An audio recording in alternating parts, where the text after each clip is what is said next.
Before we get into the video, I've got to tell you about the OneFootball app. If you're a fan of football at all, then this app is a must. You can get specific content for whichever team you support, including short videos, score updates and news. Also, you can keep an eye on players you love from across the globe to see how they're doing. It's been a great help for researching players as OneFootball cares about both the modern and retro game. Make sure to download it using the link in the description below and start keeping up with your favoured club and players on a whole different level.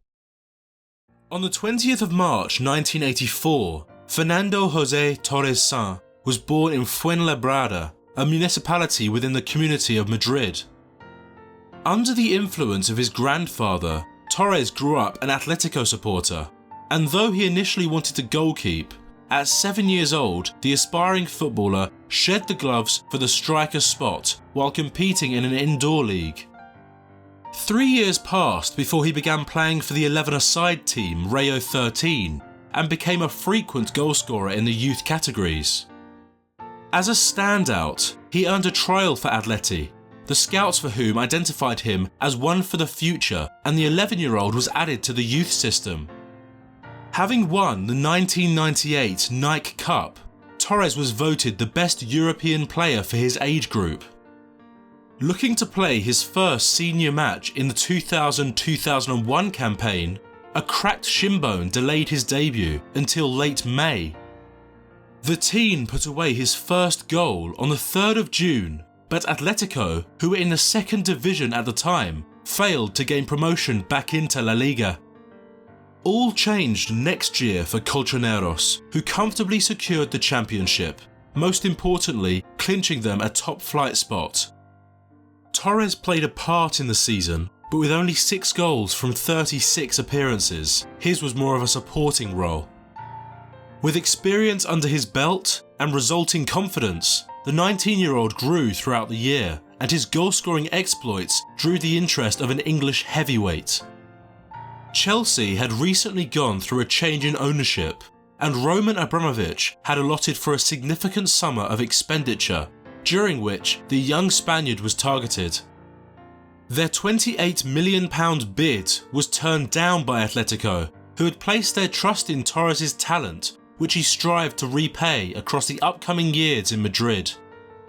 At the end of what had been the Madridistas' breakthrough campaign, La Furia Roja gave Torres his senior debut, ticking off another box on his road to superstardom. Slotting away superb efforts from distance, as well as slithering his way past the defence to meet the keeper in a one-on-one, the nimble number 9 flourished in the face of goal. By his 20th birthday, Torres had accumulated 19 goals for his boyhood club, placing him 3rd on the list of the league's top scorers in 2003-04. His contributions had shot the side to 7th place, qualifying them for the UEFA Intertoto Cup and earning the prodigy the captain's armband as he embarked on his 3rd year in the top flight.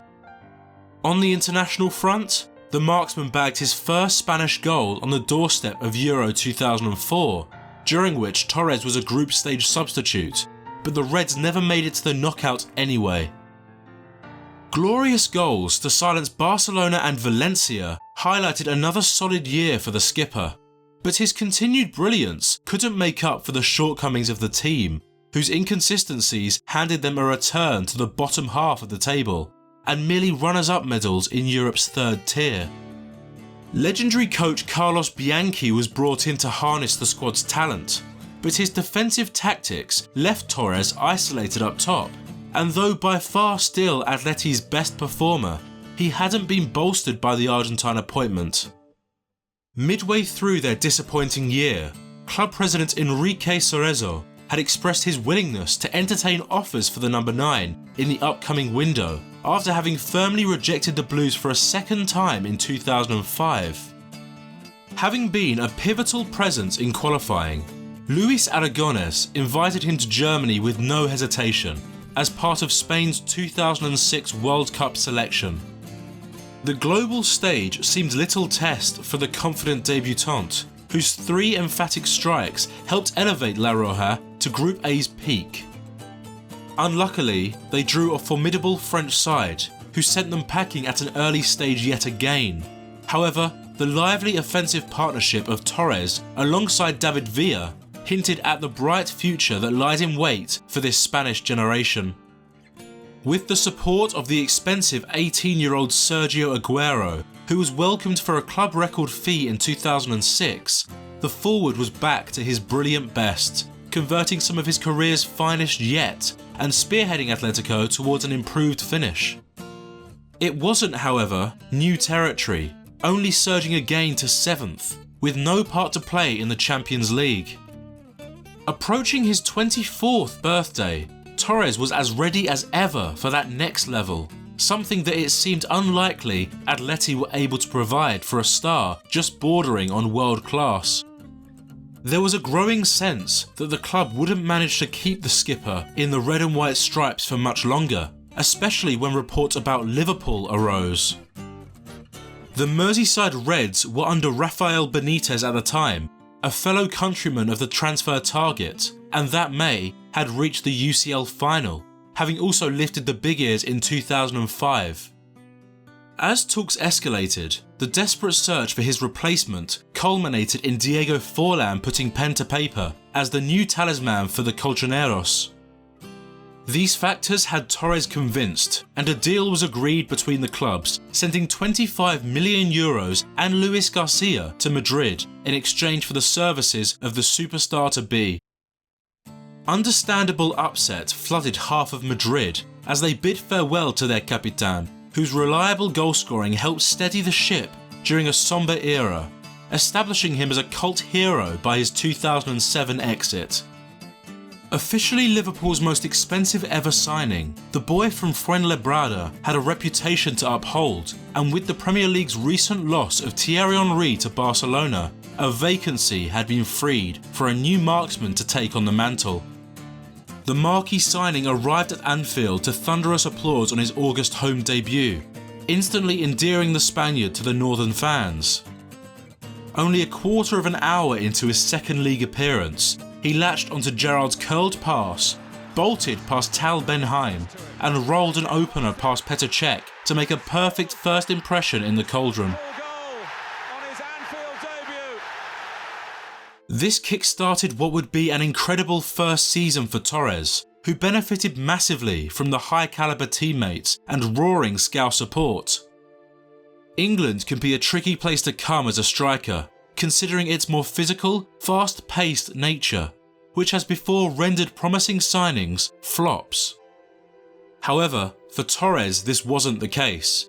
If anything, he benefited from what was new, able to utilise those lightning sprints for freeing up space or just overwhelming defences.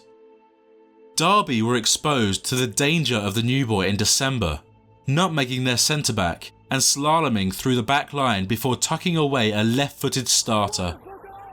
Into the new year, Torres' numbers started getting serious, with 2 hat-tricks in 2 weeks, for which he was awarded the Premier League Player of the Month, boasting a goal-a-game average.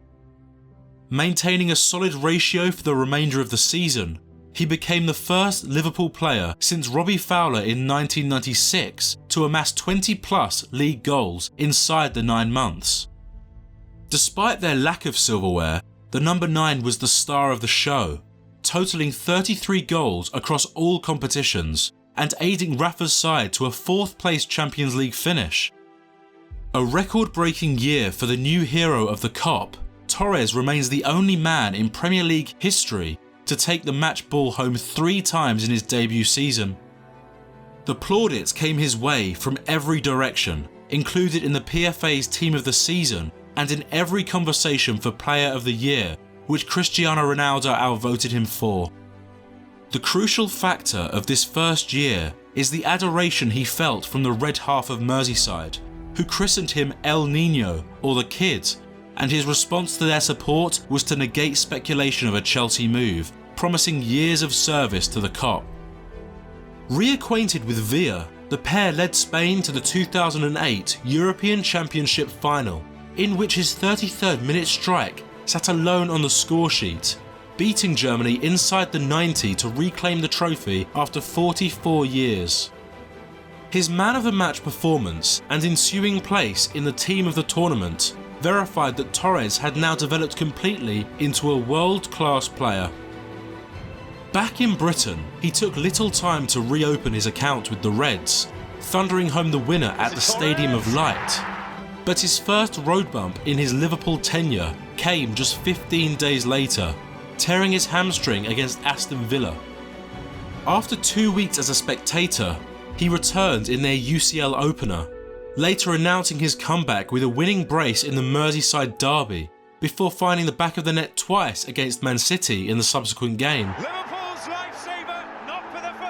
The heart-in-mouth moment for fans seemed to have been alleviated until further hamstring trouble killed his momentum for another valuable chunk of the season. During this second spell away from the pitch, he was voted in FIFA's World 11, identified as the best centre-forward in 2008, reaffirmed in December when the Spaniard finished third in the Ballon d'Or rankings.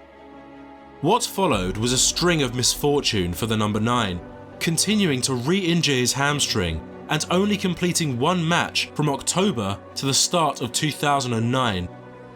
In February, he put 2 past the side that he loved to beat, adding another dagger to the heart of the team that had frantically pushed for his signature. A month later, as the round of 16 game against Real Madrid approached, an ankle injury looked to exclude Torres, but the medics opted to inject him with a painkiller in order for him to face his old rivals.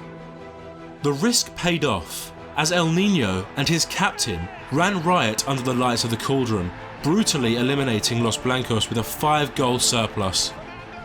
Though riddled with injury, this season produced one of his career's champagne moments, simply chesting the ball down and lobbing the Blackburn keeper with a marvellous volley, showcasing his keen eye for the spectacular. The link between he and the Red fans intensified when, at Old Trafford, the Spaniard lifted an equaliser and celebrated with a 5-times gesture, mocking the home fans whose Red Devils had only lifted 3 European titles. Fernando Torres strikes for Liverpool. This strike, in what is one of the country's major derbies, sparked a dominant showing over the champions, rinsing them dry with 4 goals to 1. And giving the Scousers an edge in the race to the top. A crucial figure in this bright spell, and really the entirety of the striker's time at Anfield, was Steven Gerrard, who had been the beating heart of Liverpool for almost a decade. The talismanic number 8 had been crying out for a true gunman to lead the lines, in the way that Ruud van Nistelrooy, Didier Drogba and Henry had for their respective sides. Arguably, the lack of a striker since Owen's parting was the reason for the Reds' relative lack of silverware and prolonged title drought. Thus, Torres' arrival seemed to rejuvenate the skipper, who enjoyed some of his brightest seasons in behind the Spaniard as a number 10.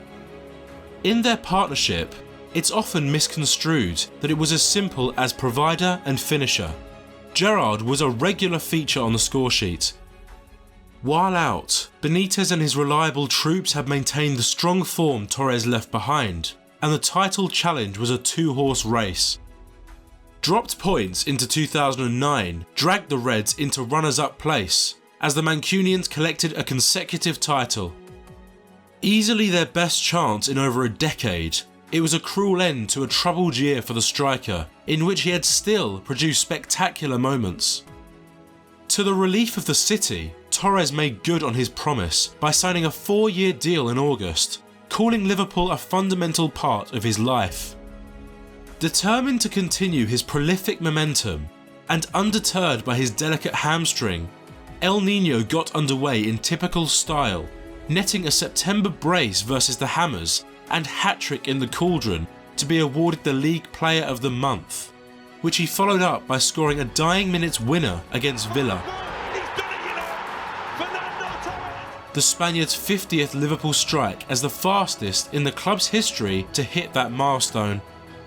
Curtains were drawn on his season a month early, having spent a 6-match stint out at the start of 2010 and needing surgery from April. his injury-prone knee continued to be the root of all evil.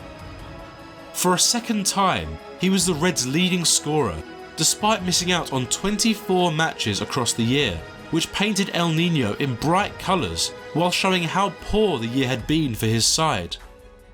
The inconsistencies of Liverpool were perhaps down to the crippling losses of Xabi Alonso and Sami Hyypiä, but nonetheless they had slipped to 7th and cost Benitez his job. His compatriot, who had originally welcomed Torres to the place he now considers home, was gone, and with the previous lacklustre campaign, rumours began to circulate about the future for El Niño. Club-related news was put on hold for the 2010 World Cup, and the striker, who had recently become the youngest ever to make 60 appearances for Spain, was eager to make more of an impact on the grand stage. Focused on a 2-month rehabilitation, he was chosen by Del Bosque and journeyed with the squad to South Africa. From a personal perspective, he underwhelmed, making merely 4 starts and failing to score in all. Yet it was obvious that he was still hindered after the operation. The European champions narrowly but confidently overcame all in their path with clinical conviction, including the Dutch finalists against whom Torres featured for the final 14 minutes, during which Andrés Iniesta broke the deadlock. Unable to answer, the Netherlands conceded the title of world champions to La Roja, whose number 9 had essentially achieved all on the national front by the age of 26. During the African tournament, Liverpool had greeted veteran coach Roy Hodgson, who would step in for Rafa, to the trepidation of quite a few fans. Both the Englishman and Torres himself iterated that the striker is still a significant part of the plans and he's not going anywhere. But as things progressed under their new manager, a dark period for the club ensued. Things began to deteriorate instantly, suffering defeats to Blackburn, Everton, Stoke and Wolves, and averaging just 1 point per game in the first half of the season. The fans grew impatient and began chanting for Hodgson's sacking in favour of club legend Kenny Dalglish, as their contempt for the 66-year-old grew more hostile. Netting 5 goals in this dire stage, the Spaniard had clearly been affected by the tactical approach of the former Fulham man, and his rumoured discontent became ever more justified when eliminated from the League Cup by Northampton Town of English football's 4th tier. Even though the forward had tallied up 81 goals for Liverpool in under 4 seasons and twice been named the best number 9 on the planet, with the Reds he had failed to pick up a single winner's medal. The demands of the fans were answered in the second week of January 2011, when the Scots stepped in for Hodgson a day before the last straw was pulled by their Mancunian rivals in the FA Cup, who robbed them of a chance to end this trophy famine. The long-term pursuers of the marksman's signature had edged their way back into the eyeline of a man wanting to move on, and on the 27th of January, Chelsea put forth a £40 million bid for the World Cup winner. Blinding lights shone onto the club player situation when this rejected bid prompted a transfer request by Torres that Liverpool again denied the day later. When a club has a player who wants to leave, holding on to them becomes an exercise in futility, and the Scouse side had to forfeit one of their greatest ever superstars on the 31st of January to the English champions. The £50 million handed over in trade made his the most expensive British transfer ever and 6th on the all-time list, funding Liverpool's acquirement of Andy Carroll and Luis Suarez on the same deadline day. From their god to a traitor, outrage bled throughout the city of Liverpool, who had quickly seen their club crumble, but, though a harsh pill to swallow, Gerrard backed his former colleague by saying that the 26-year-old has nothing to prove, as he has given plenty. Later, Torres confessed that there was a precarious financial situation stemming from the selling of the club in October 2010. Many of the big names were let go, and the focus shifted to the integration of fresher prodigies, which is more of a project, implying that it'd be years before seeing success. Medals and trophies dominated his desires, and Carlo Ancelotti's double-winning Blues was a safe bet for these things to come his way. In a proven squad, with healthy competition, Torres needed to do something that hadn't been required of him for years: win his spot. By this time, Didier Drogba was already an icon of Stamford Bridge, while Nicolas Anelka was coming off the back of a Golden Boot winning season. So unlike at Anfield, the £50 million man was in contest for top billing. A nasty beginning was made to his time in West London, suffering a defeat to a chorus of boos from the fans of his former club. Onwards, he endured something else he was unaccustomed to, a goal drought lasting 903 on-pitch minutes, until he drove one past West Ham on a rainy day at the Bridge. Hopes of this kicking the Spaniard into gear for the season never became reality, as his single against the Hammers was his sole goal for Chelsea in the 18 matches that wrapped up the campaign. With a hefty price tag permanently dangled above his head, the expectations were extreme, and fans were yet to see El Niño light up the Bridge as he had done the Cauldron. The talent was ever present versus the Red Devils in September, cleverly weaving a run to latch onto Anelka's pinpoint delivery and chipping David De Gea. Soon after scoring, he again crept into a one-on-one, hit a step over to beat his countryman, and he sliced his effort wide, butchering their chance of a comeback as United were 3-1 victors. Confidence was the missing piece of a puzzle that, when complete, had the capability of being the division's most deadly scorer. Whether it was the fans, whose support paled in comparison to that of the Scousers, or the struggles with acclimating to his new London surroundings, Torres was a shadow of his former self. Worse than that, it was clearly getting to him. After converting his third goal for Chelsea against Swansea, he dangerously two-footed Mark Goa to be shown his first ever English red card, banning him for 2 domestic matches. Needing to share a front line, he evolved into more of a provider for Lampard, Drogba and Daniel Sturridge, who racked up the goals while the Spaniard's assists tally overwhelmed his goal scoring. Another depressing stretch saw him spend 5 months off the scoresheet, now objectively regarded a transfer flop, which did nothing but develop the vein of doubt in his mind. Often a substitute under Andre Villas-Boas, Torres across all competitions was generally a backup striker, but got more game time from March when Roberto Di Matteo stepped in as caretaker.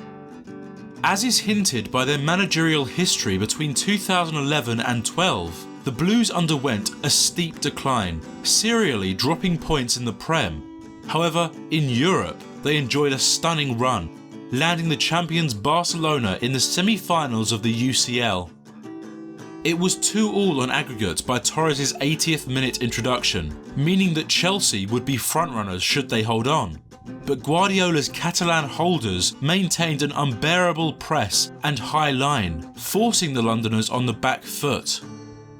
Ashley Cole's clearance turned into a wondrous assist as the number 9 brought it under, and wrong-footed Valdez to pass the ball into the net, guaranteeing them a trip to Munich.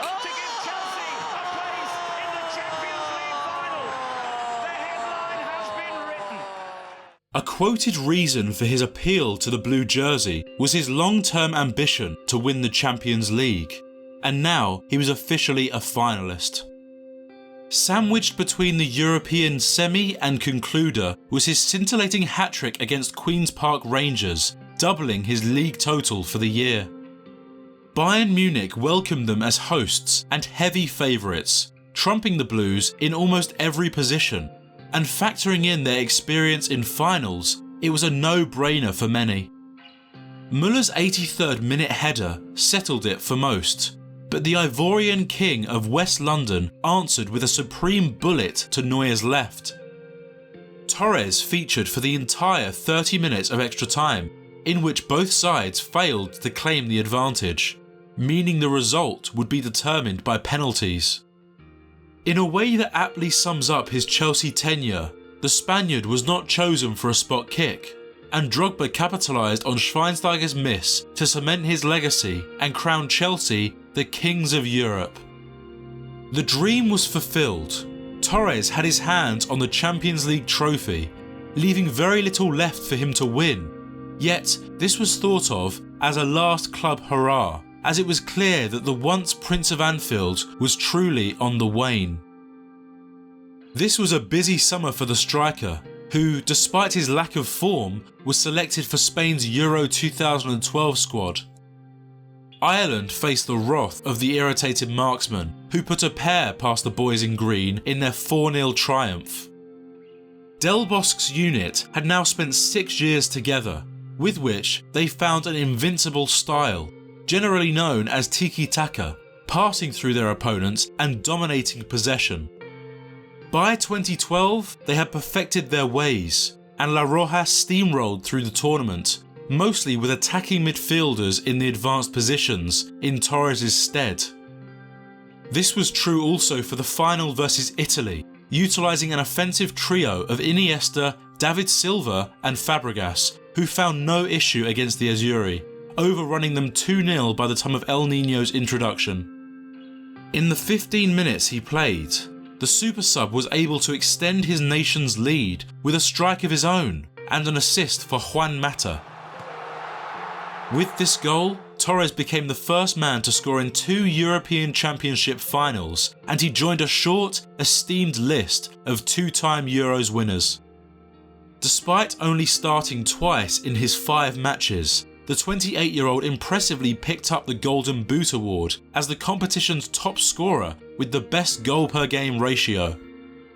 Spain's team between 2008 and 2012 was now certified as one of the great all-time international sides, of which Torres had been key, aiding them to 3 major honours during this 6-year era of supremacy. Off the back of a series of frustrations, including their Community Shield loss and the Spaniards' red card in the defeat to Man United, Rafa Benitez was appointed to guide Chelsea into the title race. After 9 years in West London, Drogba parted with the club, elevating Torres' status as the Blues' attacking MVP, and with this in mind, Abramovich hoped Benitez would be able to harness the Madridistas' abilities. This worked, as El Niño rediscovered form and his goal-scoring exploits were greater than they had been in the prior Chelsea years, but he was still only a distorted version of the irrepressible number 9 of Anfield.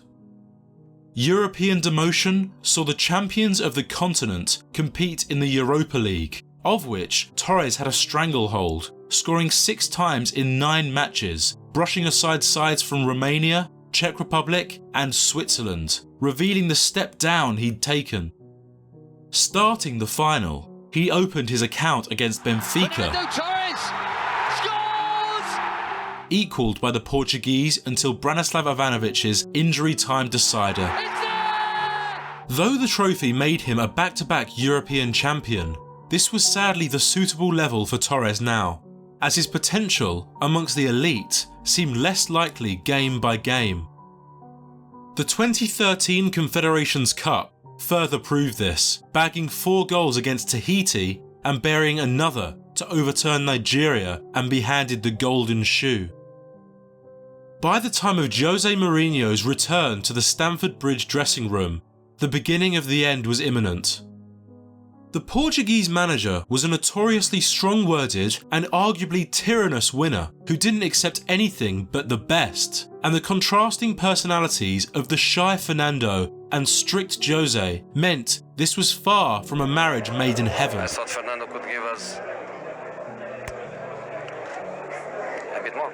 Throughout a year infected with hamstring grievances and niggling knocks, the Spaniard found himself back where he started, feeling as if he were swimming in wet clothes.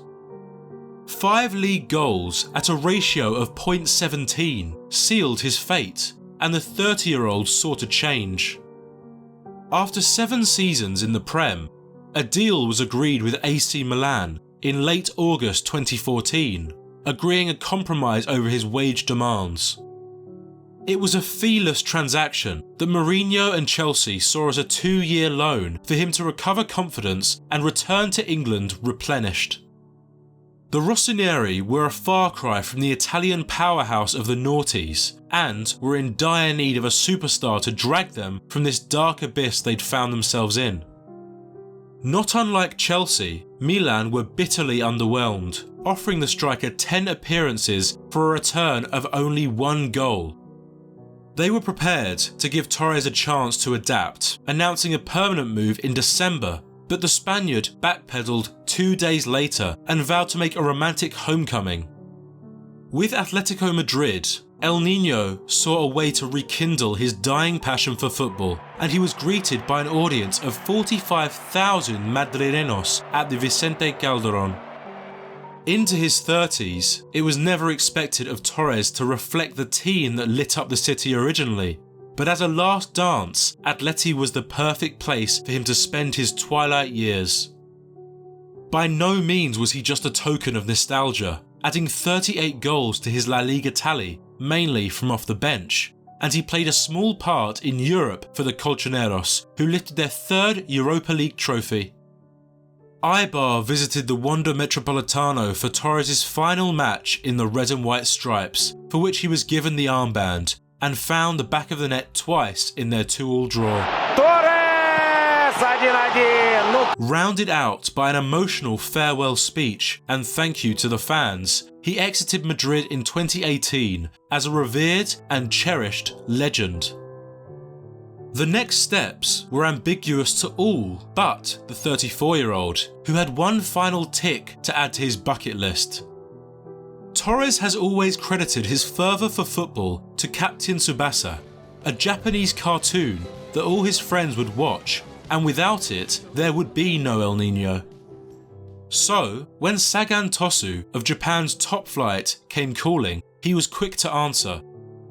The relaxed final 12 months of his 18-year-long career was more of a love letter to the sport, and in August 2019, he hung up the boots on his exceptional, yet imperfect, journey. Broadly regarded as one of the most talented players to ever wear Liverpool red, Fernando Torres, in his pomp, was truly world-class.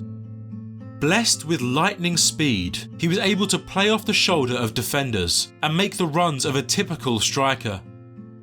El Niño had the unique ability to make the breathtaking seem simple, capable of scoring magnificent goals and producing efficient skill to beat his man. Adored by fans relentlessly, he settled in Merseyside in the latter half of the 2000s, when he was in his prime and untouchable, embarrassing centre-halves and breaking club records on the fast track to legend status for Liverpool. A near impeccable finisher with quick feet and raw athleticism, the Spaniard did everything right from every angle, and his valuation shot up while still merely in his early 20s. Upset came his way when shining his brightest, hampered by jarring repeated injuries which gradually bit away at the attributes that rose him to stardom. The infamous fall from grace by which his career has been smeared was so rapid, declining from a place as one of Europe's most feared snipers to a laughingstock who misses clear-cut chances and has the first touch of an infant. When failing to hit the ground running straight away, the burden of his record fee grew heavier, and ultimately he was so unplayable in the north that he was destined for London disaster. More introverted than most would be in his position, Torres didn't seek out the lavish lifestyle and spurned the attractive road of celebrity, prioritising a private life with his family, letting his football speak for itself. Confidence was the key to unlocking El Niño, and the lack of it as a blue explains the reason for his shortcomings in the English capital. As an alumnus of the country's golden generation, and with over 100 La Liga goals to his name, he is an idol of Spanish football, honoured in 2011 with a hometown stadium built in his honour. Notwithstanding the Chelsea curse, El Niño lived the dream of hundreds of millions around the globe, and though the astronomical summits expected of him didn't last, He's a multinational icon, still remembered in England as Fernando Torres, Liverpool's number 9.